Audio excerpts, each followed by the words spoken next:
tao na alam ni Judas, ngunit nung pagkanulo po ni Judas ang Panginoong Hesus ay hindi po niya maitanggi ang mga milagrong ginawa ng Panginoong Hesus.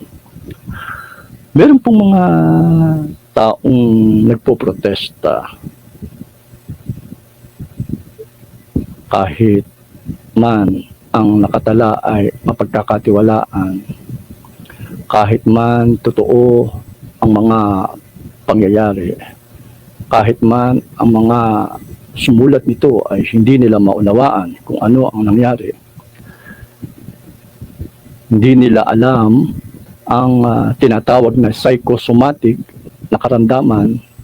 Ngayon ay malalaman natin na 8% ng mga pisikal na problema ng mga tao ay may kaugnayan sa problema ng pag-iisip na ayon sa kanila sa ganyang paraan ang Panginoong Hesus ay nagpagaling. Ganyan po ang pagtanggi ng ilang mga hindi naniniwala sa mga himala ng Panginoong Hesus.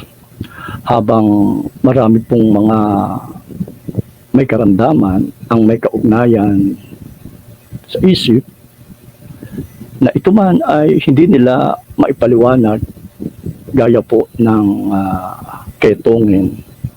Hindi nila maipaliwanag ang pinagaling ng Panginoon. Hindi nila maipaliwanag ang pagpapagaling ng isang ipinanganak na bulag na ito ay ipinanganak na wala pong paningin, na sa kalaunan ay nabuo ang psychosomatic blindness dahil siya ay bulag sa kanyang pagkabata.